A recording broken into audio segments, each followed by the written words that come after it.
नमस्कार दोस्तों, मैं हूं आपका दोस्त आयुष कुमार और स्वागत है आपका स्मार्ट एज हब पर। आज हम आपके लिए लाए हैं हमारे अन्नदाता, हमारे किसान भाइयों और बहनों के लिए 3 बड़ी खुशखबरियां। जी हां, आपने सही सुना, 3 ऐसी महत्वपूर्ण घोषणाएं जो हमारे किसानों के जीवन में एक नई क्रांति ला सकती है, उनकी आय बढ़ा सकती है और उन्हें आर्थिक रूप से सशक्त बना सकती है। तो देर किस बात की, आइए जानते हैं इन 3 बड़ी घोषणाओं के बारे में विस्तार से और समझते हैं कि यह आपके लिए क्यों महत्वपूर्ण है।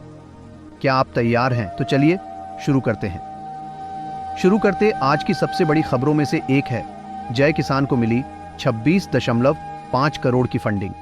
जी हां दोस्तों, आपने बिल्कुल सही सुना। ग्रामीण फाइनटेक स्टार्टअप जय किसान ने अपनी सीरीज बी फंडिंग राउंड में लगभग $3 मिलियन यानी कि लगभग 26 करोड़ जुटाए हैं। और यह फंडिंग कोई छोटी मोटी फंडिंग नहीं है दोस्तों। इस फंडिंग में मेरे यूनिटरी फंड और ब्लूम वेंचर्स जैसे बड़े बड़े निवेशकों ने भाग लिया है।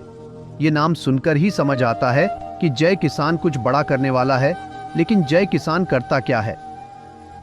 जय किसान का मिशन है भारत के गांवों में रहने वाले किसानों और छोटे व्यापारियों को आसान और सस्ता क्रेडिट देना। और अब तो जय किसान ने NBFC लाइसेंस भी हासिल कर लिया है, जिससे अब वह खुद क्रेडिट प्रोवाइड कर सके। यानी अब हमारे किसान भाइयों और बहनों को कर्ज लेने के लिए साहूकारों के आगे हाथ नहीं फैलाने पड़ेंगे। इस फंडिंग के बाद जय किसान की वैल्यूएशन अब लगभग 1880 मिलियन पहुंच चुकी है, जो ग्रामीण भारत के लिए फिनटेक क्षेत्र में एक बहुत बड़ी उपलब्धि मानी जा रही है। तो दोस्तों, यह थी हमारी पहली बड़ी खबर। अब बढ़ते हैं हमारी दूसरी बड़ी खबर की तरफ, पीएम किसान योजना की 20वीं किस्त को लेकर। जैसा कि आप जानते हैं, इस योजना के तहत हर 4 महीने में किसानों को 2000 रुपये की किस्त दी जाती है। अब चर्चा है कि अगली किस्त यानी कि 20वीं किस्त मई 2025 अक्षय तृतीया के बाद जारी की जा सकती है। लेकिन दोस्तों, एक जरूरी बात, कुछ किसानों को यह किस्त ना मिले, इसका खतरा भी बना हुआ है, खासकर उन किसानों के लिए जिन्होंने अब तक अपना EKYC पूरा नहीं किया या जरूरी दस्तावेज अपडेट नहीं कराए। सरकार की तरफ से बार बार यह अपील की जा रही है कि किसान जल्द से जल्द EKYC पूरा करें ताकि उन्हें किस्त मिलने में कोई दिक्कत ना हो। तो देर किस बात की दोस्तों, अगर आपने अभी तक अपना EKYC पूरा नहीं किया है तो तुरंत करवा लें। आपको बता दें कि इस योजना के तहत अब तक देश के करोड़ों किसानों को सीधी आर्थिक मदद दी जा चुकी है। और अब बारी है हमारी तीसरी और आखिरी लेकिन उतनी ही महत्वपूर्ण खबर की, प्याज किसानों के लिए राहत की खबर। जी हां दोस्तों, केंद्र सरकार ने प्याज पर लगे 20% निर्यात शुल्क को 1 अप्रैल 2025 से हटा दिया है। यह फैसला ऐसे ही नहीं लिया गया है दोस्तों।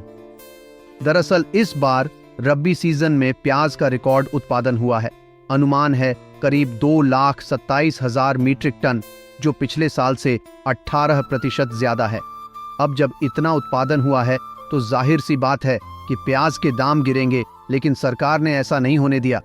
निर्यात शुल्क हटाकर सरकार ने प्याज की इंटरनेशनल मार्केट में मांग बढ़ाने का काम किया है और इसका सीधा फायदा हमारे किसान भाइयों और बहनों को होगा, जिन्हें अब अपने प्याज के बेहतर दाम मिलने की उम्मीद है। तो यह थी आज की 3 बड़ी खबरें। एक जय किसान की फंडिंग, किसानों के लिए डिजिटल क्रांति, 2 PM किसान की अगली किस्त, जरूरी अपडेट का अलर्ट और 3 प्याज निर्यात में राहत किसानों को मिलेगा। फायदा। उम्मीद है आपको आज की यह जानकारी पसंद आई होगी।